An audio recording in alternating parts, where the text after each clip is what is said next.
Bienvenidos al Diario de un Masón Puertorriqueño. Hoy estamos en la oficina nuevamente y me encuentro con el hermano y amigo Aníbal Rosario, con el hermano Aníbal Rosario Jr., con el hermano José Néstor y el hermano Eugenio Soto, que vinieron aquí a casita el día de hoy a pasarla bien y a conversar un rato, y queremos pues compartir unas cuantas cosas con ustedes para nutrir el cuerpo masónico.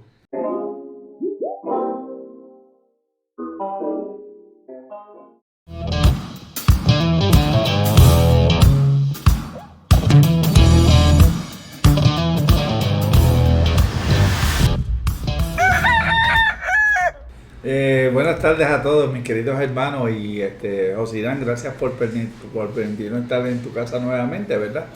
Y llegar a un diálogo, ¿verdad? Para que los hermanos nos conozcan. Pues aquí está José Néstor y Soto, hermanos de muchos años en la masonería, pero han vuelto. Hermanos Néstor es astrólogo védico, tiene su programa los miércoles, que le invito a los hermanos que lo busquen, y como José Néstor, astrólogo, y Soto, que es historiador, ¿verdad? Y pertenecían a la logia América 77, y entonces ahora van a estar con nosotros en Estrella de Luquillo, ¿verdad? Excelente. El hermano Soto, recuerdo pues cuando se inició en los altos cuerpos masónicos, porque José Néstor. Sí. José Néstor se inició en los altos cuerpos masónicos y yo fui su guía. Y entonces mi esposa pues ve el programa de Néstor por YouTube, pues ve ese programa, y yo digo, pues yo conozco a José Néstor, y dice, mira, este astrólogo, qué bello y qué bueno es, y qué sé yo qué, dice, pues yo lo conozco. Mándale un mensaje y dile y rápidamente José Néstor me dice, me llama, estoy aquí, vamos a activarnos nuevamente. Y yo me alegro de haberte, ¿verdad?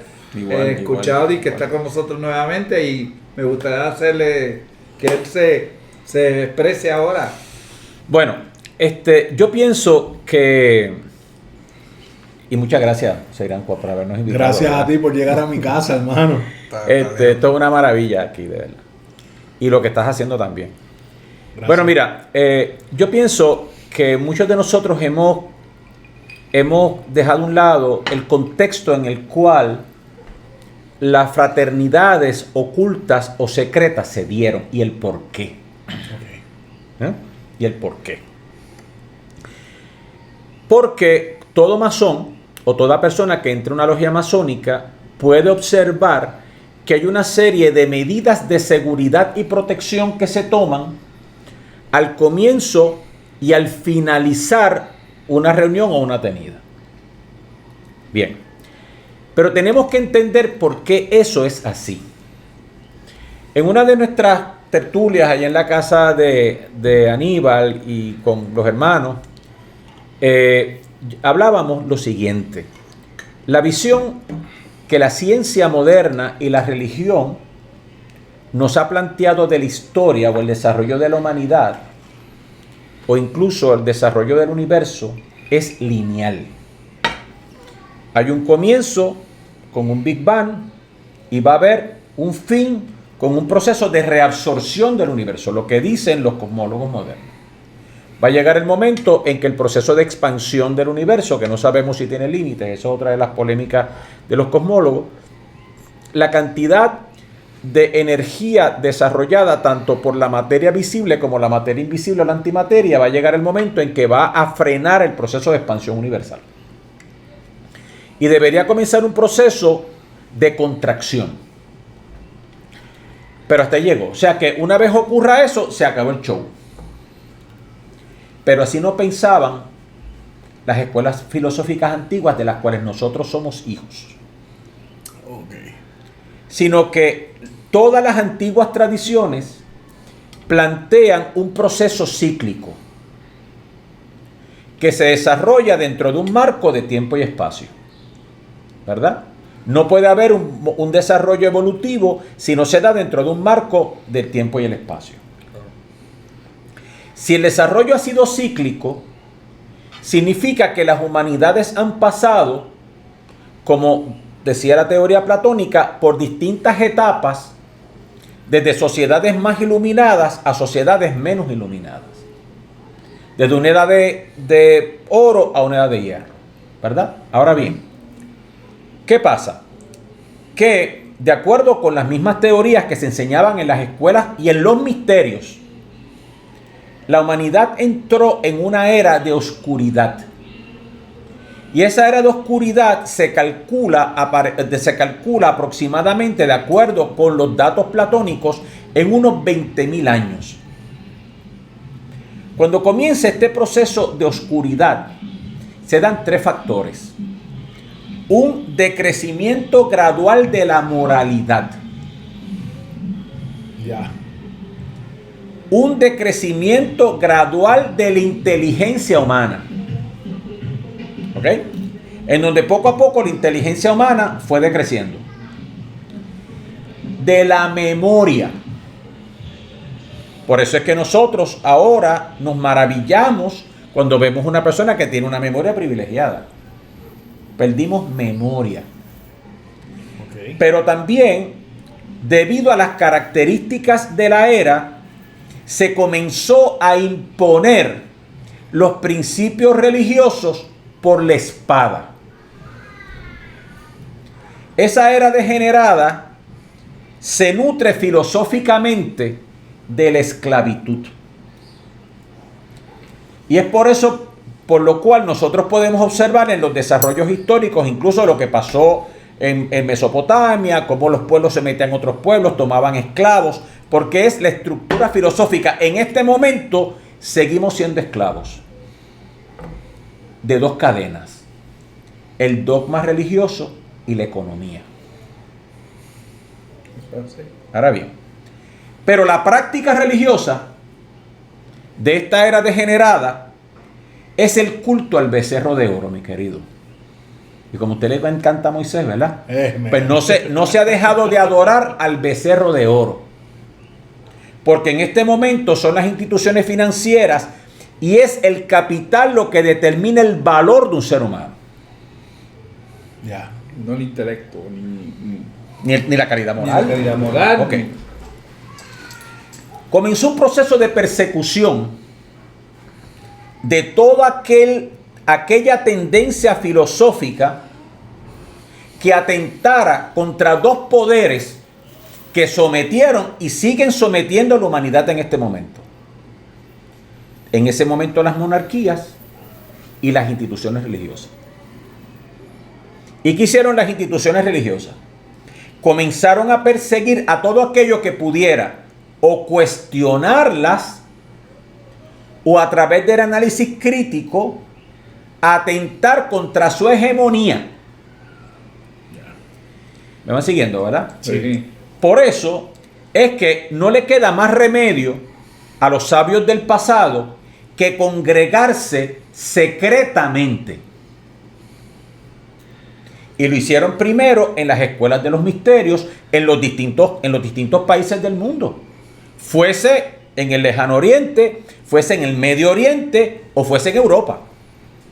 Y ahí tenemos los misterios egipcios, los misterios eleusinos y todos los misterios que se practicaron en la cuenca del Mediterráneo, de los cuales nosotros nos nutrimos, dicho sea de paso, se supone. Que son la base. Claro, que son la base. Pero ¿qué hacían esas escuelas de los misterios? Mira qué cosa más increíble. Fueron ellos los que preservaron las ciencias. Porque mientras el mundo gritaba que la Tierra era el centro del sistema solar, los iniciados decían que la Tierra era esférica y que giraba en torno al Sol. Y en textos como el Zohar, o en textos como las escrituras védicas o la astronomía védica, se tenía un conocimiento astronómico altamente sofisticado. Pero ¿qué hacían las religiones institucionales? Cuestionaban, quemaban y destruían a aquellos que atentaban contra esa visión cosmológica. No tan solo se preservaba dentro de la ciencia la astronomía, se preservó la arquitectura, de la cual todavía nosotros nos estamos maravillando. Porque todavía la ciencia se maravilla ante la construcción de las pirámides de Tiahuanacu, ante lo que vemos en Machu Picchu. ¿De acuerdo? Claro. Se preservó la música, pero la verdadera música, como decía Platón, y que narraba en la República, cómo en Egipto se regulaba la música, porque la música tiene un efecto sobre la población. Porque el carácter de la sociedad se determina por la producción musical. ¿De acuerdo? Entonces, ¿qué ocurre? Que ellos preservaron todas las ciencias, ¿verdad? Y no tan solo eso, sino que se dedicaron al cultivo y a la protección de aquellos que iban a ser los transformadores de la humanidad. Entonces, ¿qué ocurre? No tan solo esas escuelas de las cuales perteneció Platón, a la que perteneció Plotino, a la que perteneció Armonio Sacas, todas esas, Porfirio, todos esos grandes pensadores, ¿verdad? Que pertenecieron, Sócrates, pertenecieron a estas escuelas de los misterios y que fueron los grandes filósofos que hoy nosotros estudiamos y que podemos estudiarlos porque ellos se protegieron dentro de esas mismas escuelas de los misterios. Pero estaba vedado que ellos hablaran y eso fue el problema de Sócrates, por eso lo ejecutan. No es verdad que ejecutan a Sócrates porque estaba pervirtiendo a los menores, sino porque estaba revelando lo que se encontraba en las escuelas de los misterios que amenazaba la hegemonía monárquica. Wow. Por ende, estas escuelas de los misterios preservan la verdadera ciencia y el verdadero conocimiento y la verdadera luz del mundo, mientras las instituciones religiosas, en concubinato con la monarquía, mantenían a un pueblo en esclavitud dentro de un sistema feudal y en ignorancia. ¿Cierto, mi querido hermano?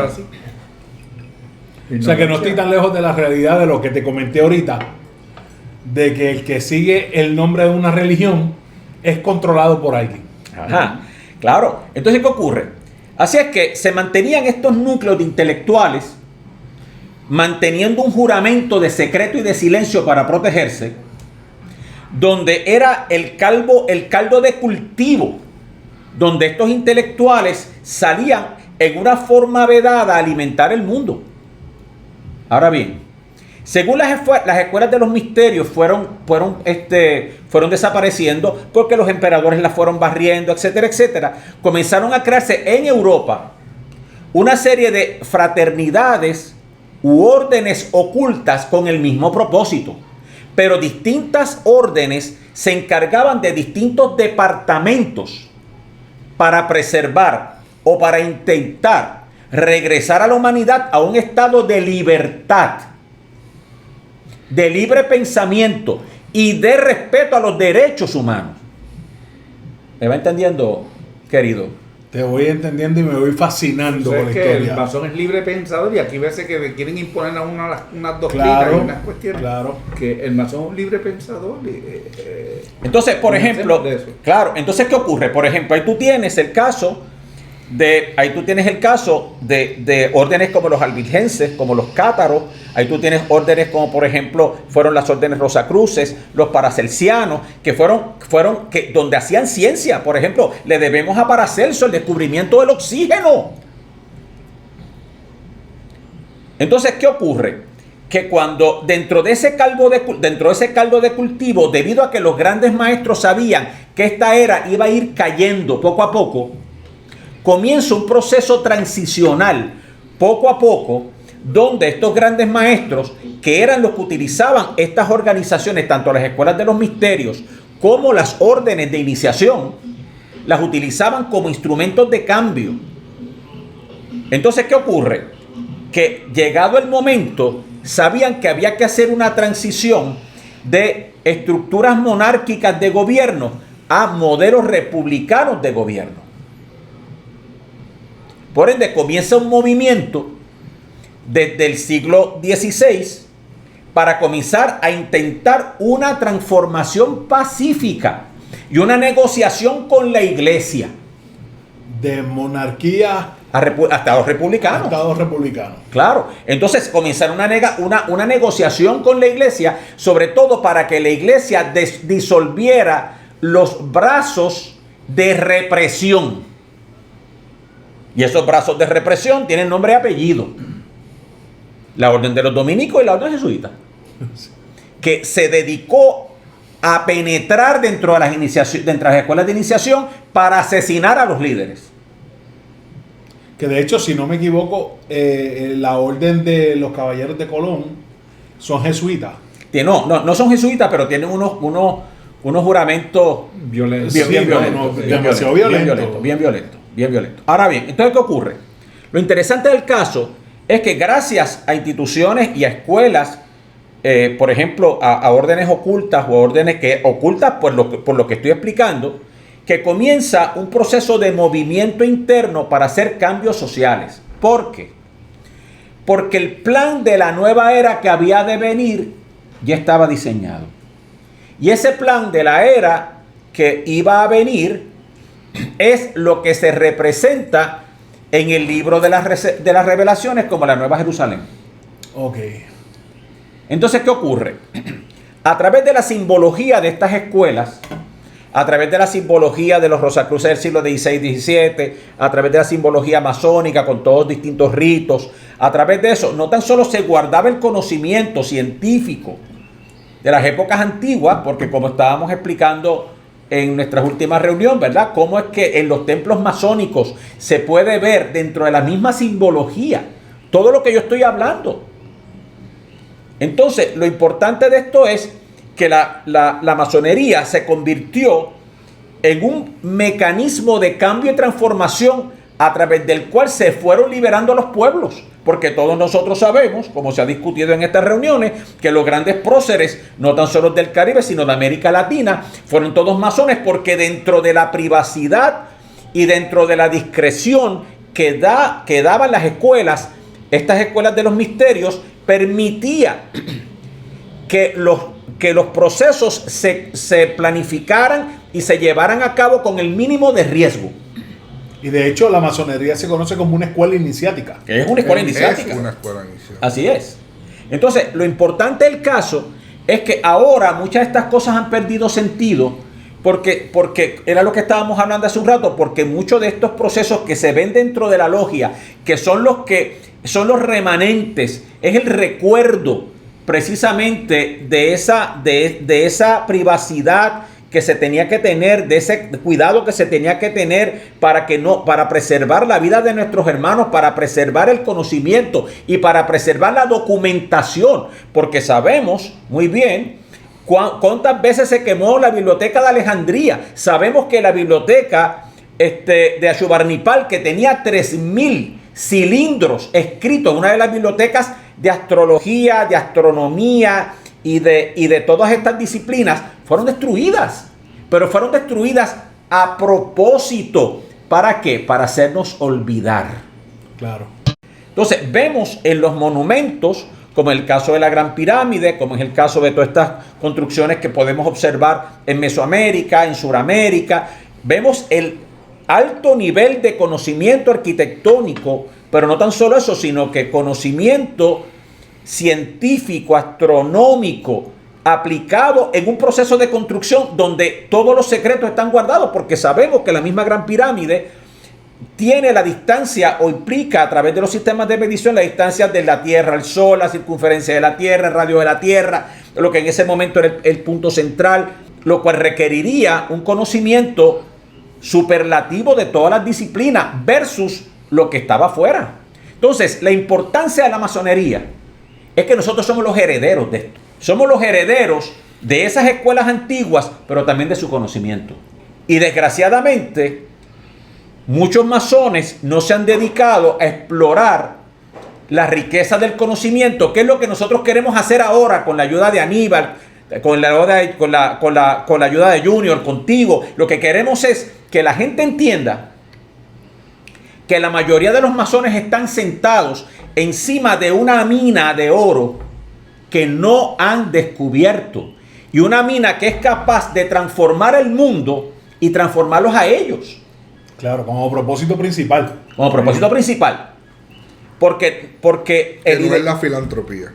bueno, la filantropía es un efecto derivado del proceso de crecimiento de un ser humano. Y una de las cosas que he comentado con Sirén, contigo, Víctor, mi querido, que a veces los masones queremos poner por intrapiés por entender de dónde estamos sentados, que la filantropía es el eje principal de la orden, cuando es un medio, o sea, es una parte integral del proceso de evolución del humano, practicar la caridad.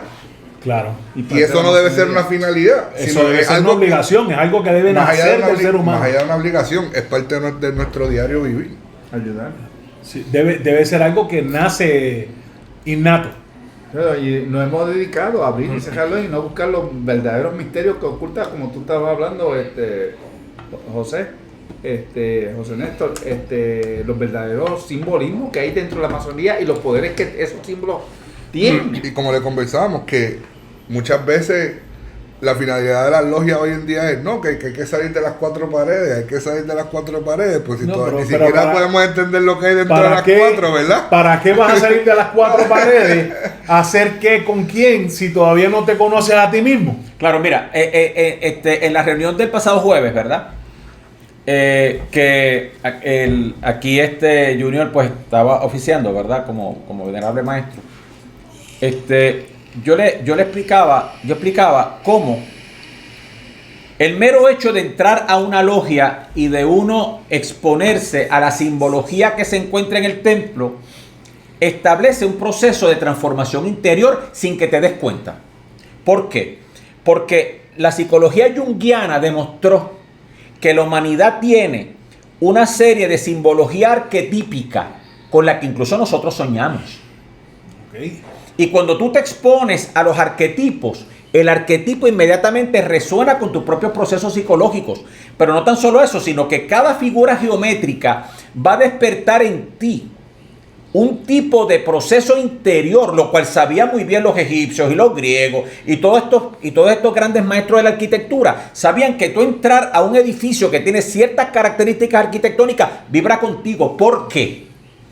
Porque se supone que una estructura arquitectónica es un instrumento musical que no vibra tan solo con la tierra, vibra con el cielo.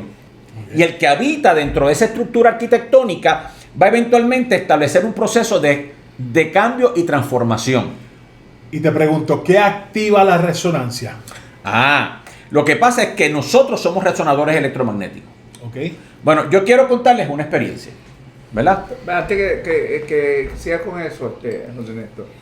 Por eso es que las pirámides, ahora que tú estás haciendo la vibración de cada ser, en las pirámides se han encontrado visitos que se han preservado por la misma energía que generan y se preservan porque están hechas para ese propósito, para conservar. Así que por eso es que se han encontrado escarabajos que están completamente, después de siglos y siglos, están completamente porque la misma energía que emana pues los protege. Así que sigue. Bueno, no, pero es que lo bueno de estar aquí al lado es esto. De eso era lo que yo iba a hablar. Sucede que en el año 2000, en el año 1984, durante la época en que yo era el legado del gran maestro de la Orden Rosacruz, Amor, ¿verdad? Pues a mí se me autorizó a yo ser iniciador dentro de la Gran Pirámide, ¿verdad? O sea que yo llevé a un grupo de candidatos a iniciarse en la Cámara del Rey. Eso es un ritual sumamente importante porque es un ritual de resurrección. Bien.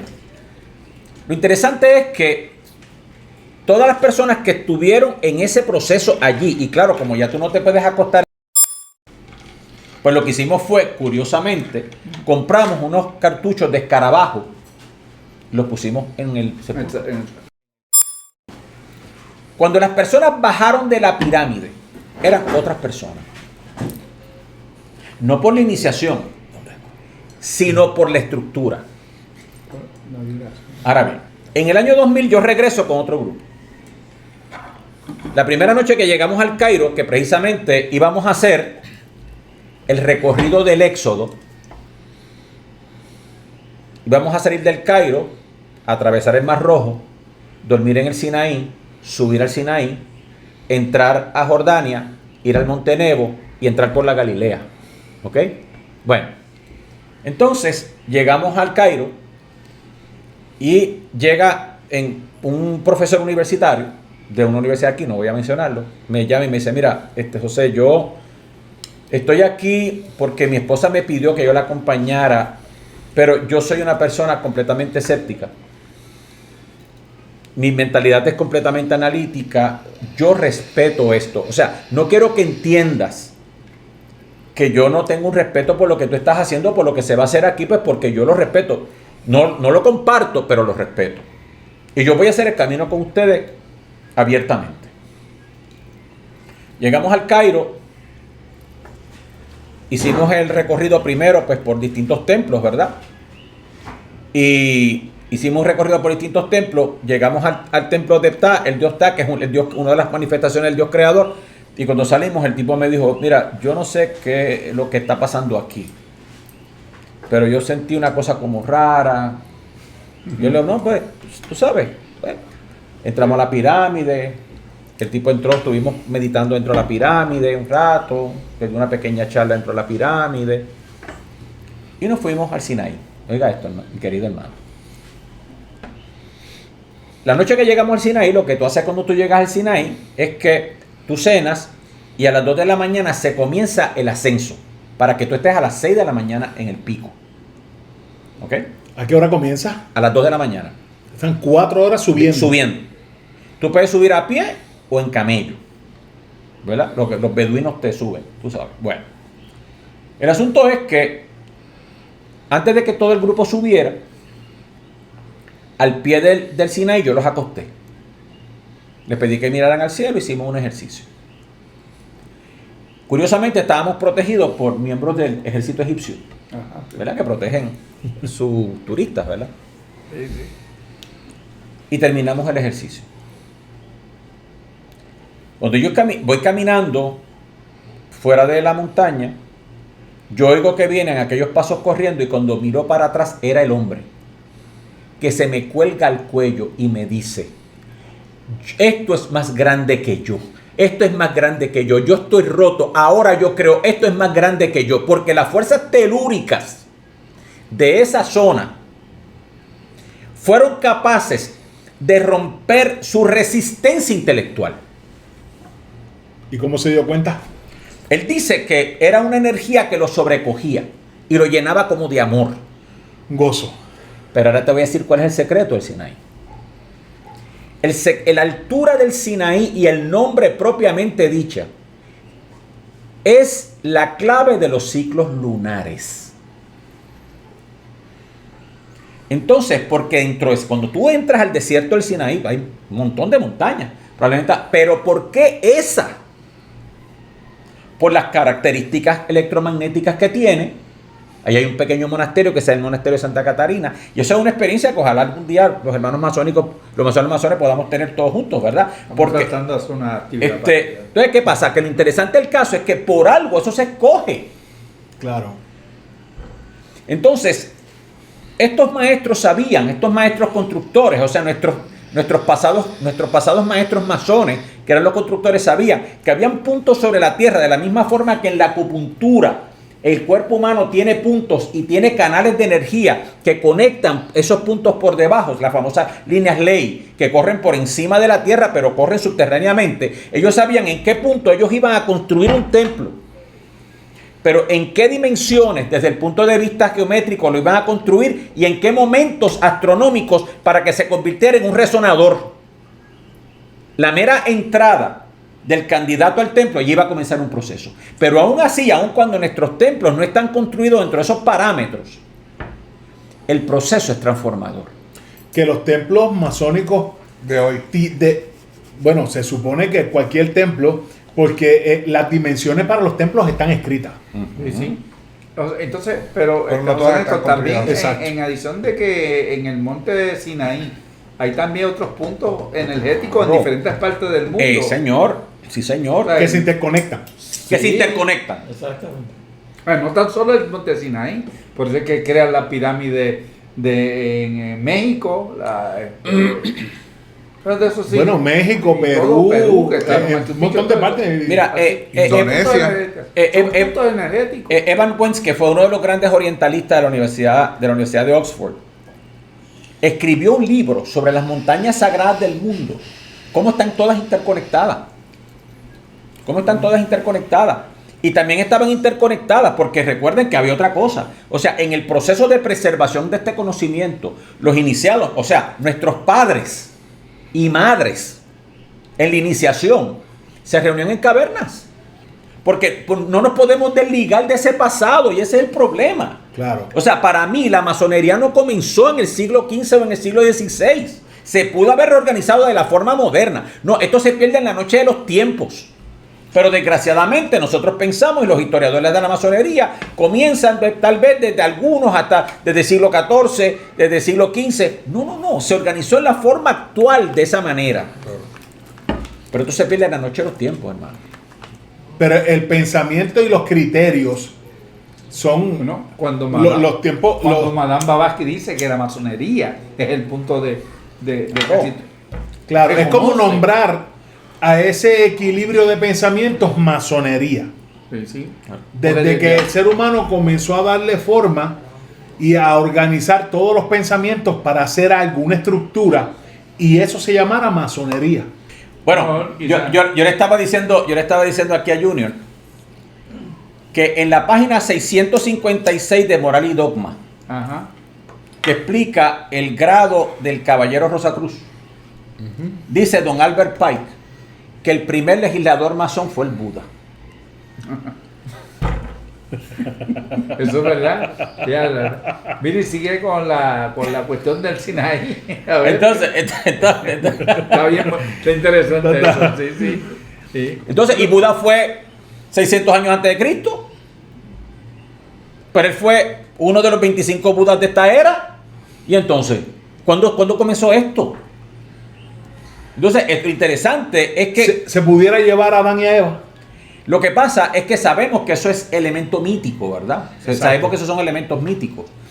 Pero mira, lo que pasa es que una de las cosas interesantes, que volvemos otra vez al tema del efecto que ha tenido la religión sobre los procesos investigativos, es que ningún orientalista se atrevía a empujar la historia de ningún pueblo antiguo más atrás de 5.000 años.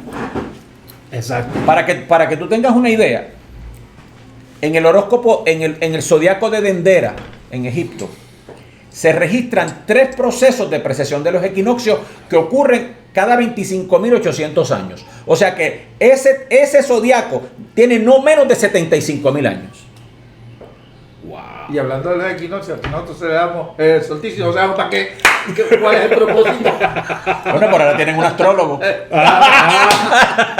Ahora es que, ¿sabes qué, José Néstor? Yo sé el propósito, ¿no? Te voy a sacar el jugo y te voy a tener tu dieta cada vez que venga, hermano. Porque lo bueno de José Néstor es que no bebe, no fuma. Sabemos No come carne. que el equinoccio El intermediario. Y es necesario para los masones, pero ¿cuál es el verdadero significado de esto? ¿Cómo esto nos afecta? Digo, ¿y por qué es tan importante la renovación de los votos los en votos. ese particular? Bueno, recuerden que gran parte del proceso de las civilizaciones antiguas comienzan en el hemisferio norte. Pero no nos podemos engañar porque la Tierra ha cambiado su posición 4 veces. O sea, hay evidencia en el mismo zodiaco de Dendera que en un momento dado la Tierra estuvo acostada completamente como está Urano. Ok. Y eso ha sido corroborado en una publicación de Scientific America. Se prueba a través de lo que se llama, a través del crecimiento de los cuarzos. Cómo los cuarzos crecieron en distintas direcciones debido al geomagnetismo de la Tierra cuando el polo magnético y el polo de rotación cambiaron. O sea que los polos llegaron a estar uno para el este y uno para el oeste, como quien dice. Exactamente. Entonces, ahora te lo voy a probar. Las zonas que fueron ahora, que son zonas bajo el hielo, fueron zonas tropicales. ¿Qué es el petróleo? El petróleo es la descomposición vegetal en un pantano que con los años se convierte en lo que nosotros conocemos como petróleo. Entonces, ¿por qué hay petróleo en Alaska? Porque era una zona tropical. No, Y se ahora queda en los mismo- subsuelos porque lo que se congela es lo de abajo. Todavía se ven las excavaciones que están haciendo en el Antártico, que están rompiendo el hielo y se están dando cuenta de que hay una vida. Claro, vida. porque en un momento dado, la Tierra estuvo lo que hoy son los polos, lo que hoy está en los polos, estaba en los trópicos, estaba en la zona ecuatorial. Porque la zona la Tierra se ha acostado. Y lo interesante del caso es que eso se dice en el libro de Enoch. Ese libro es Otro manjar, mi hermano. Claro. Otro manjar. Ese tipo era marciano. Bueno, entonces lo interesante de esto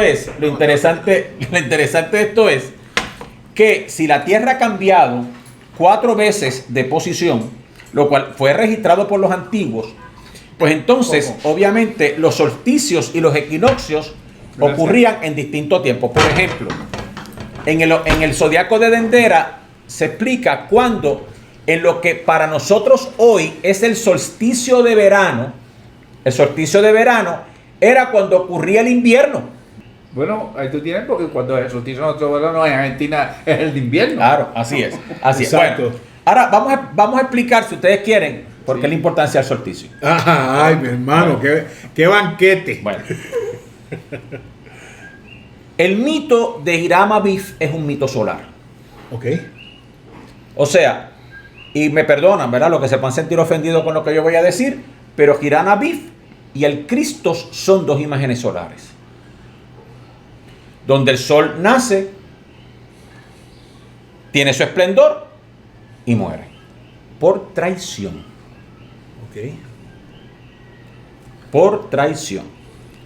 Así es que cuando el sol está en su punto más bajo, lo que se llaman las declinaciones más al sur, o sea, donde se encuentra por debajo del ecuador celeste, que es lo que nosotros conocemos como el invierno, las noches son más largas que los días, representando las tinieblas sobre la tierra. Y en ese momento donde se celebra el solsticio del invierno, que se celebra la fiesta de Juan, ¿el quién? El evangelista. El evangelista. Exacto. Porque el que estuvo al pie de la cruz, y de eso mismo vamos a hablar ya mismo, ¿verdad? Pero en ese solsticio de invierno, las noches son más largas, las tinieblas cubrían la tierra, como dice San Juan, y él vino y las tinieblas no lo reconocieron. O sea, es en esas tinieblas en donde nace la luz del mundo. Ok. En el recorrido que hace el sol, en su camino hacia el norte, pasa por el signo de Capricornio, que es donde ocurre el solsticio del invierno, en el hemisferio norte, ¿verdad? Donde las noches son más largas, alrededor del 21 al 23 de diciembre, es donde las noches son más largas. Se recorren 3 signos, Capricornio, Acuario y Piscis. Cuando el sol entra a Aries, comienza la labor de Hiram el constructor, pero comenzó el ministerio de Jesús. Entre el comienzo del sol en el signo de Aries, hasta el solsticio de verano está el signo de Aries, Tauro, Géminis y Cáncer. Así es que, en otras palabras, cuando comienza el proceso, el sol fue bautizado en el signo de Cáncer, que es el primer signo de agua, que es donde ocurre el solsticio de verano. El solsticio de verano ocurre cuando el sol entra a Cáncer alrededor del 23 de junio. El 24 cumplo yo. Así es que es cuando el sol se encuentra en su máxima altura o declinación. En este momento a 23 grados con 27 minutos de declinación norte. Y es donde el sol se encuentra en su mayor altitud en el hemisferio norte. Pero ¿qué pasa? Que entonces se celebra el momento donde el sol está entre las tinieblas y el momento donde se encuentra en su mayor esplendor. Así es que solsticio de invierno, la oscuridad; solsticio de verano, donde el día es más largo que la noche y la luz prevalece. Por eso es que se celebra la fiesta de Juan el Bautista. Entonces, ¿qué ocurre? Comienza el descenso del sol. Y cuando el sol comienza su descenso, porque si en el bautismo es que comienza el ministerio, son el signo de Cáncer, Leo, Virgo, ¿verdad? En el signo de Libra, Jesús es llevado ante el Sanedrín. O comienza el proceso de que se planifica el enjuiciamiento, primero el arresto y luego el enjuiciamiento. Los 30 grados del signo de Escorpión, que es el signo del traidor, son los 30 monedas de plata que le pagaron al Judas. Que todo está escrito como en un sincretismo, Porque todo pero es todo está, simbolismo, todo. esto es un simbolismo, pero no sé si es que hace juego lo que se vivió en la Tierra con lo que se vivió, con lo que pasaba astrológicamente, o ellos están describiendo en alegorías lo que pasó astrológicamente que afectaba directamente el planeta. Sí, porque quiero que entienda, mi querido, que el horóscopo de Jesús existe. El horóscopo de Jesús. ¡Ya! Claro. Bueno, ahora. Esto es otra conferencia. Exacto, bueno. Entonces, ¿qué pasa? ¿Qué pasa? Así es que, Digo, vamos a fundar la escuela de védica y masónica. ¿Qué?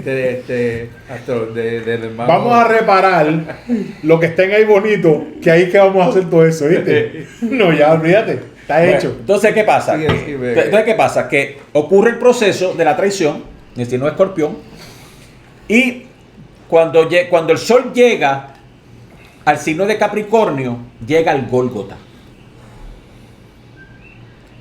Las 3 cruces representan los signos fijos, Tauro, ¿de acuerdo? Tauro, Escorpio, Leo y Acuario, que discutimos el jueves. Ajá. Esos son los signos fijos. Los signos mutables, los signos cardinales son Aries, Cáncer, Libra y Capricornio. Y los otros 2 son Géminis, Sagitario, Virgo y Piscis. O sea que las 3 cruces del Calvario son los 12 signos del zodiaco otra vez. Ponen sobre la cruz del Cristo un letrero que se ha preservado las iniciales, donde supuestamente decía Jesús Nazareno, rey de los judíos, pero nosotros los masones decimos Igna Natura Renovatur Integra. O sea, la naturaleza completa se renueva por el fuego. Claro. Y eso tiene un grado y es algo bien especial. De hecho, José Néstor, cuando él se inició en los altos cuerpos masónicos, él fue el candidato para el grado 18 y él hizo una explicación que dejó Iniciándose. yo diría DH, que ahí fue que nació esa amistad, ¿verdad? Repítelo otra vez. INRI significa Igna Natura Renovatur Integra. La naturaleza completa se renueva por el fuego. Y esa es la verdadera, y esto lo explicó ese día, lo explicaste ese día. Entonces, ¿qué pasa? Que la rosa cruz que está en el centro es el Shin. Es el Shin, que es el símbolo del fuego en el alfabeto hebreo. ¿Verdad? La Trinidad es Aleph, Mem, Shin. El Shin es el fuego. Y es lo que está en el centro de la cruz, que es la rosa. Y eso es lo que hace que gire el proceso evolutivo de la humanidad. Entonces, ¿qué ocurre? Así como la Tierra gira Alrededor de su eje, el Sol gira alrededor de su propio eje, el sistema solar gira alrededor del Sol y el Sol gira alrededor de la galaxia. Y el universo gira alrededor de su propio eje. ¿Sabes qué es? Un espiral. Son espirales. Fíjate que muchas cosas bonitas tiene la masonería y la gente la desconoce aquí. Hay gente que se dedica a mascajelamientos y estatutos. Sí. Cuando la masonería es más que eso. Si nosotros tuviéramos los conocimientos que nosotros podemos desarrollar, y como dice José Néstor, tenemos una mina de oro, pero nos dedicamos a mascajelamientos y estatutos, cuando nosotros si nos educamos no necesitamos tanto de eso. Porque una organización que es completamente inicial y mística, pues no necesita tanta reglamentación ni tanta. A base de educación, reglamentamos en vez de educar. Claro. Y tenemos que ir. Si educas, no tienes que reglamentar No tanto tienes que porque hacer- no hay que poner tanta barrera. Es que Ya la gente regulación actúa y la por reglamentación son correctamente. síntomas De la falta de una sociedad que está corrompida. Exacto. Porque si tú tienes una sociedad donde no hay crimen, pues no hace falta leyes. Sin embargo, mientras más leyes, mientras más regulaciones se le impongan al humano, es precisamente porque son síntomas de una humanidad en la degenerada, tiniebla, ¿no? de la tiniebla. Claro. Entonces, nosotros tratamos queremos ser, pero regulamos en vez de educarnos y ir aprendiendo cada vez más. Así que, Néstor, sigue adelante, que está interesante ¿No? Y Quería decirle eso porque la verdad que tenemos una riqueza y si nosotros podemos desarrollar esas destrezas y nosotros podemos perfeccionarnos y nosotros ser mejores seres humanos y aplicarnos, porque no es tener conocimiento, Claro, es aplicarse. Yo ese siempre he conocimiento. dicho, no es... hay muchas cosas dentro de cualquier organización, pero para mí dentro de la masonería tiene que existir un propósito. Y esa palabra yo no me la quito de la boca, el propósito. ¿Por qué yo quiero ser masón? ¿Por qué yo decidí ser masón? ¿Cuál es el propósito? Porque yo no quiero estar en una organización que estén encima de mí con un mazo, con un mallete, el estatuto, las reglas y taque que taque. Entonces, que me estás enseñando que derecho, para eso voy a la Interamericana. El problema de aquí, querido hermano, es que la gente entra a la masonería porque le da estatus social, porque yo soy masón. Y la porque masonería no es fuente de placer. yo voy aquí porque me hagan homenaje. pero mira qué cosa, que dicen fuente de placeres, pero tampoco la falta de placer no es autoflagelación tampoco. No, claro, no, porque esto que estamos haciendo es placentero. Sí, porque Eso si tú es- tienes una orden que se autoflagela, y cuando digo autoflagela es que se castigue internamente dentro de su membresía. Eso Claro. es cierto. Bueno, Y ahora voy a no hacer- voy a decir nada. Quizás voy a decir algo que suene raro, ¿verdad? Pero hay veces que vemos, por ejemplo, también tú ves filosofía, gente que son líderes políticos que dicen, mira, por ejemplo, socialista, pero es millonario. Una cosa no tiene nada que ver con la otra. Claro que no. O el que dice que no tiene nada porque es humilde. Ajá. Oye, pero La humildad no tiene que ver nada. Con el Y factor el económico, conocimiento. hermano. Tú puedes tener un doctorado, pero son una persona completamente... Los grandes pensadores eran pobres. Eso lo resolvió el Buda muy bien, mira. Llegó una vez una persona que quería hacerse discípulo del Buda. El tipo era millonario, el tipo era un hombre rico y el Buda le dijo, renuncia a todo y regálalo todo. Llegó otra persona, también una persona rica, y el Buda le dijo, pasa y comienza tu proceso de estudio. Entonces el otro le dijo, pero ven acá. O sea, tú a mí me dijiste que yo soy rico, que renunciara a todo, y dice, bueno, la diferencia entre tú y él es que tú estás apegado a la riqueza y aquel no. El asunto no es lo que tú tienes, es si tú estás apegado a lo que tú tienes. Yo leí algo parecido en un libro que se llama El monje que vendió su Ferrari. Esa historia está bellísima. Es un libro cortito que yo exhorto a los hermanos a que quieran entender un poco de esto, que lo pueden leer. Quizás no sea el mejor libro, pero tiene un mensaje exquisito. Por ejemplo, como un libro que haya sido una anécdota, no recuerdo el hecho. El taxista y el sacerdote que muere, o el cristiano que muere, y el cristiano pues va al infierno supuestamente, y el taxista va a lo que le llaman el paraíso, y de eso le explica el por qué. Y dice, bueno, el taxista cada vez que alguien se mudaba hacía cosas buenas. A ti te lo imponía y tú lo hacías, pero no lo practicabas, no lo sentías de Y corazón. lo más triste es que en esta conversación todavía estamos a 100 kilómetros de la mina. Exacto. Estamos lejos, compa. Pero estas son las cosas que nos van a ayudar a despertar, porque si nosotros empezamos a buscar la verdadera filosofía de la masonería, como tú dices, porque yo soy masón, porque si buscamos esta filosofía, de hecho, aquí está Soto, que es historiador, y ahí tenemos un montón de historiadores pero buscar las verdaderas raíces, como ahora que tú estabas haciendo algo de que tú estás hablando ahora, estás buscando la historia de Cristóbal Colón. Cristóbal Colón, que va a cambiar la historia completamente. Pero volvemos, la historia es como cualquier otra disciplina. No es lo que se pretende buscar ¿verdad? A través del estudio de la historia. O sea, si nosotros ¿verdad? Miramos con el crisol la historia como simplemente para vanagloriar seres que eran humanos y cometían errores, ¿verdad? Y que tenían... o la miramos desde la perspectiva para poder entender la humanidad en el paso de Evolutivo. entendimiento del proceso evolutivo del hombre. Pues ahí estamos viendo la historia en dos vertientes diferentes. Claro. No sé si, bueno, tú tienes que ver, yo estaba, la doctrina secreta de Madame Blavatsky, su capítulo se dedica casi toda a la masonería. Hay mucho escrito sobre eso y mucha explicación sobre la Sobre masonería. la masonería de Madame Blavatsky. Claro. Así que, ¿sabes? Ajá. Y te estuvimos hablando sobre eso hace un rato. Pero me quedó la curiosidad del Monte Sinai, que tú estuviste, pues no terminaste Ok. con el Págate, profesor a ver Entonces, qué bueno, pasó. pues el asunto fue que a partir de ese momento, o sea, lo que pasa es que él lo que narraba era que había una energía avasalladora.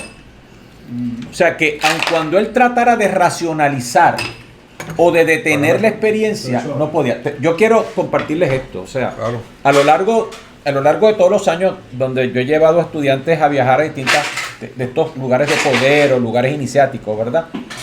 Pasa un fenómeno que es bien interesante y es cómo cada persona maneja las energías del lugar. Lo que nosotros hacemos es que le pedimos a las personas que no resistan lo que están sintiendo. Hay personas que se les manifiesta, por ejemplo, con un estado de alegría o de euforia. Hay personas que entran, gracias hermano, hay personas que entran dentro de un estado de recogimiento. Hay personas que el efecto es tan fuerte, sobre todo en los centros nerviosos, que vomitan, ¿de acuerdo? Pero lo que yo siempre acostumbro es que cuando se termina un día de trabajo, nos reunimos para que cada persona pueda ventilar lo que la persona percibió y sintió, que cada cual lo percibe de una forma distinta. En el caso de este hombre, fue precisamente eso lo que ocurrió, pero los que llegaron a la cima, porque no recuerdo si él subió o no, cuando bajaron transformados. Yo recuerdo que subió un juez de aquí de Puerto Rico, ¿verdad? Y cuando bajó del Sinaí, llegó Gracias, Manuel. casi postrado. O sea, se tuvo que acostar. Por el nivel, obviamente el nivel de energía, ¿verdad? Que se maneja en ese lugar. Lo mismo en el Monte Nebo, exactamente igual. O sea, en el Monte Nebo, donde básicamente Moisés se despide del pueblo, ¿verdad? Y donde él muestra la famosa aquella Tau con la serpiente, ¿verdad? Pues en ese Monte Nebo también lo que se siente es porque ese es otro lugar altamente energético, ¿verdad? Así es que, pero todo ese era conocimiento, propiedad de nuestros padres, iniciadores, y la hemos perdido. Mira, durante mis años yo trabajé fui miembro de un comité de investigación histórica dentro de la Orden Rosa Cruz, ¿verdad? Y yo tenía acceso durante la época en que yo fui el director del departamento de editorial hispanoamericano de la Orden Rosa Cruz en San José, en la sede central.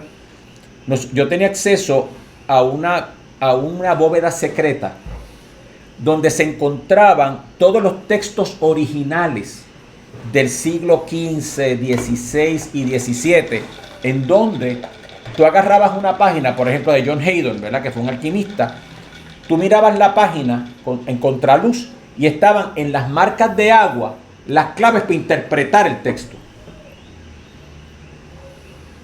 Entonces yo en un momento dado le decía, vamos a sacar todo esto, vamos a hacer un acopio de todo esto, porque los libros estaban en caja, estaban las obras de Paracelso, estaban las obras de Enrique Cornelio Agripa, estaban las obras de John Haydon, ¿de acuerdo? Eso es una mina de conocimiento e información con las claves ahí mismo, ¿de acuerdo? Pero para eso tú requieres personas que sean investigadores, que se dedican a escribir, que se dediquen a traducir, por ejemplo, toda esa obra de Jacobo Boehme, que todo es todo un sistema cosmológico a través de sus propias experiencias místicas. Yo llegué a tener los documentos originales alemanes, tú sabes, que se escribieron en su época. Entonces, lo interesante es que hay tanto en nuestras manos que pudiera ayudarnos a nosotros a transformarnos como seres humanos, pero también a transformar la sociedad. Claro. Que es lo más importante, porque yo visualizo al masón como un transformador social. En silencio. Luz y progreso para su Que espíritu. a la misma vez esa ha sido que a la misma vez ha sido la diferencia entre otras órdenes iniciáticas. El masón Entonces, tiene esa tendencia. Yo le saqué punta a un mensaje que aquí el hermano Aníbal mandó en la carta circular, que habló de la discreción y el silencio. La Y yo lo virtud. utilicé, y yo le saqué punta, ¿verdad? Porque hay 4 principios, ¿verdad?, de la iniciación, que es saber, querer, osar y callar, ¿verdad? Y están representados por los 4 signos fijos, ¿verdad? Por Tauro, Leo, Escorpión y Acuario. Acuario es callar. ¿Por qué? Porque la labor del masón siempre fue tras bastidores, pero Claro. eran transformadores sociales, Claro que sí. sin hacer escándalo. Eso para mí es transformar con el ejemplo. Más allá, por ejemplo, yo comparo eso con el conde de Mirabeau de la Revolución Francesa. O sea, él era el asesor del rey, el asesor del parlamento. Y era el gran maestro. O sea, que era una figura totalmente espiritual, pero era una persona política que ni siquiera que fue un eje instrumental en la revolución, pero que estuvo todo el tiempo tras bastidores. Ok, bueno, pero aquí yo voy a plantear un elemento importante. Pero para eso voy a sacar algo que tengo aquí en el bolsillo. Ahí viene la sorpresa. Bueno, vamos a ver. Ahora bien, esto es lo que se le llama en las tradiciones védicas y budistas un mala. Yo tengo Un mala. La palabra mala significa una guirnalda. ¿Ok? Pero esto se le llama realmente yapa mala. Yapa significa repetición. Así que esto es una guirnalda para repetir. Que se utilizaba en el mazdeísmo. Se utiliza todavía en las culturas árabes. Y se utiliza en la India. Tiene 108 cuentas por un asunto matemático astronómico, ¿verdad? Ahora bien, ¿pero qué pasa? Todas estas cuentas están engarzadas por un hilo, ¿cierto o falso? Bueno, ese hilo se le llama en sánscrito el sutratman. Sutra es un hilo. Todas las escuelas iniciáticas están unidas por el mismo hilo. Así es que todas tienen un mismo conocimiento expresado de formas distintas dependiendo del momento histórico y lo cultural. Pero para yo saber si una organización es espuria o no, no es por el capricho mío, Claro. es si cuando yo me siento a analizar su simbolismo, su ritualismo y la plataforma teórica que la ampara, si sigue de acuerdo con este Sutratman. ¿Qué pasa? Que muchas órdenes masónicas fueron declaradas espurias simplemente por la opinión de ciertos personajes, pero no porque se hubiese hecho un estudio concienzudo sobre las bases sobre las cuales se amparaba. Ahora, esto también se aplica a todas las escuelas esotéricas del mundo. Tienen todas que tener un denominador común, si no, no son reales. ¿Estamos claros? Hablemos un poco de eso, porque aparte de la base de espurio y de la denominación de la relación entre la fraternidad iniciática, la masonería tiene un proceso de mantra, ¿no? Porque que a veces dicen, no, es que esto es aburrido porque se hace lo mismo todos los días. Cuéntanos un poco de eso. Bueno, Ernesto, pero antes de entrar ahí, Se mecaniza, Sí, algo no, no, porque mecanizado. se abre, se abre de la misma manera, es claro. un proceso que se repite termina todo el tiempo. bueno, pero ahora hay una cosa interesante. La otra cosa interesante que tiene que unir a todas las escuelas se llama la continuidad iniciática. O sea, yo tengo que ser capaz de establecer la relación histórica con el primer iniciador. Si no, no es auténtico. Claro. Hay que mantener la base viva. No. Por ejemplo, hay un libro que la tradición tibetana que se llama el Libro Azul. En el Libro Azul se toma cada una de las escuelas tibetanas, ¿verdad? De las distintas escuelas tibetanas. Y el traductor de ese libro, que fue George Reddick, estableció la secuencia de iniciación, lo que en sánscrito se llama el Paramparam, hasta el Buda. ¿Me expliqué? Sí. Eso es lo que le da la autoridad a la organización.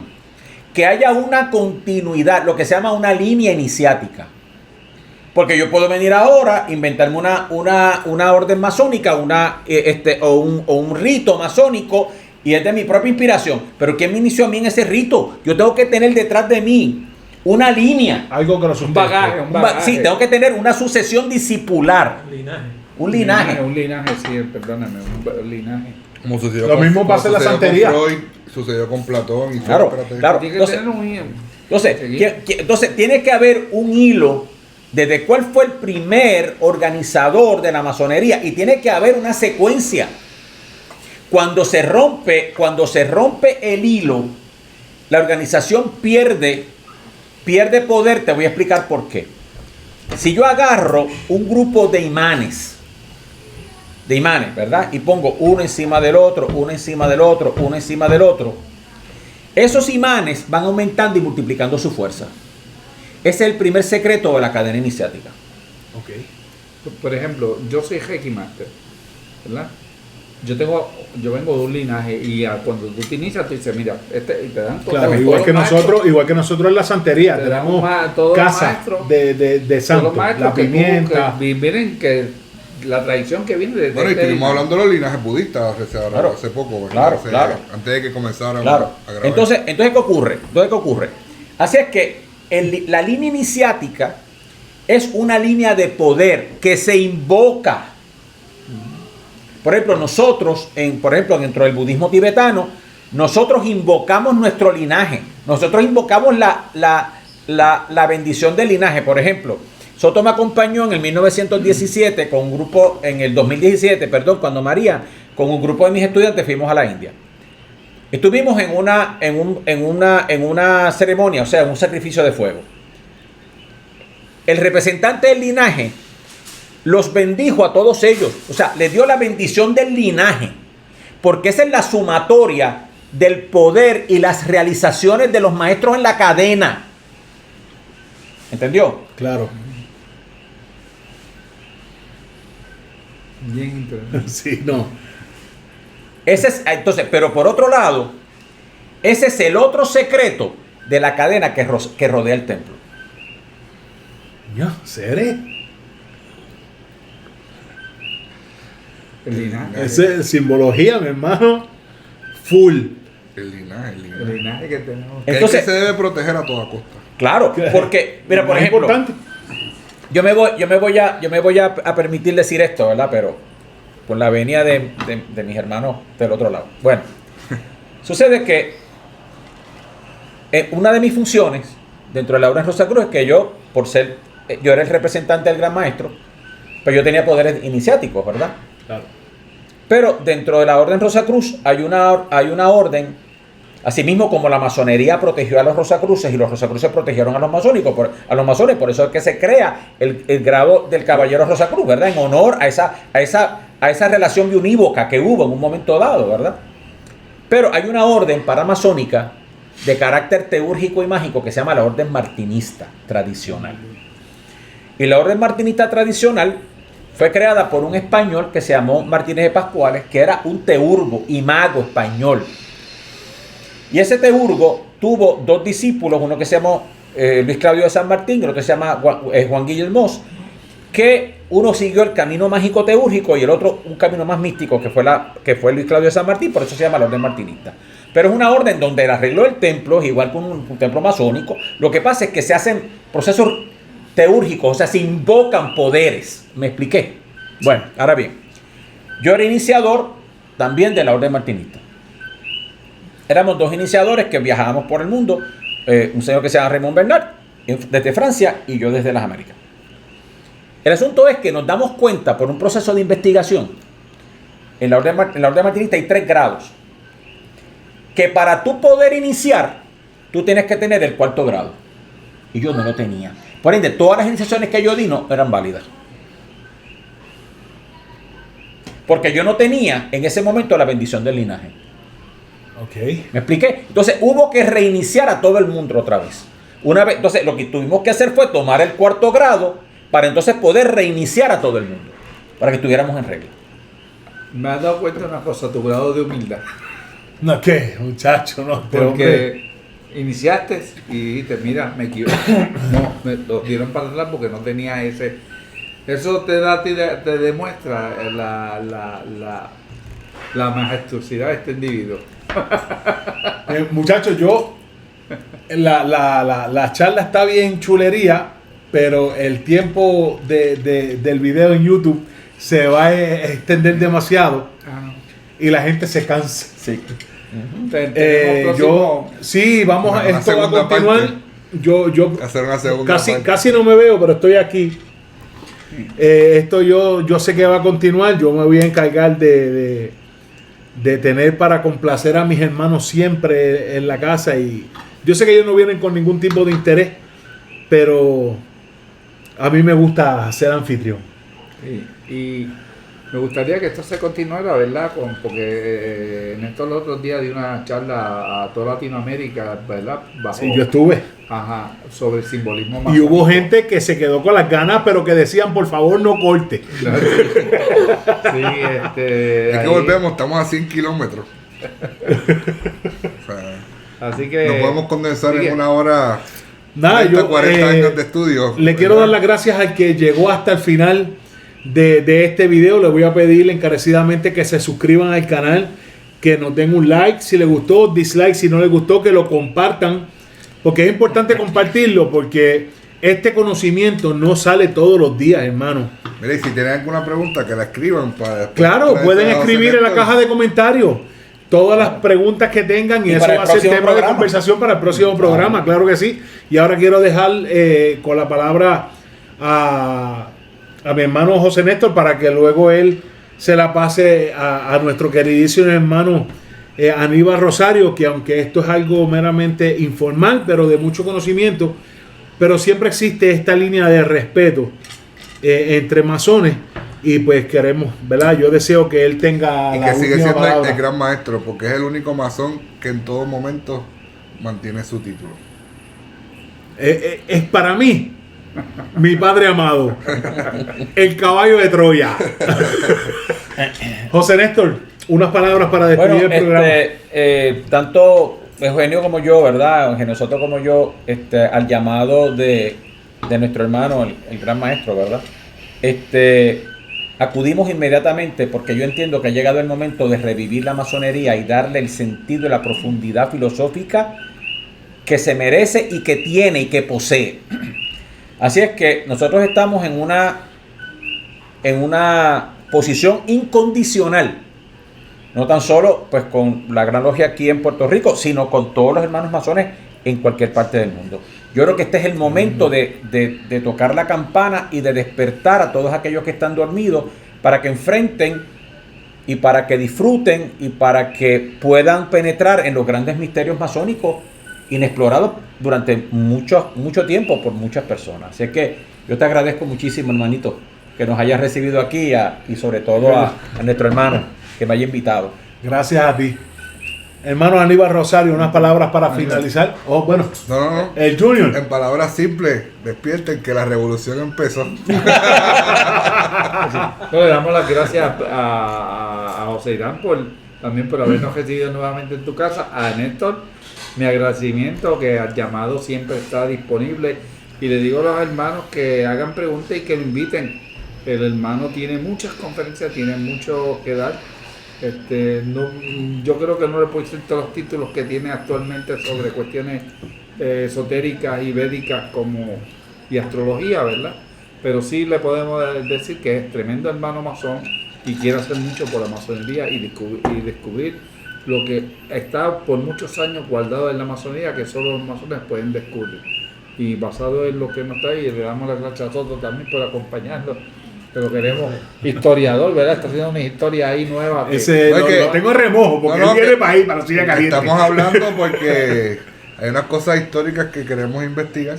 Y él está, es un Vamos- investigador, vamos a es darle historiador duro e investigador. Así que, y queridos hermanos, Muchas gracias. por su atención. Buenas noches. Bueno, un abrazo a todos los hermanos. Hasta luego.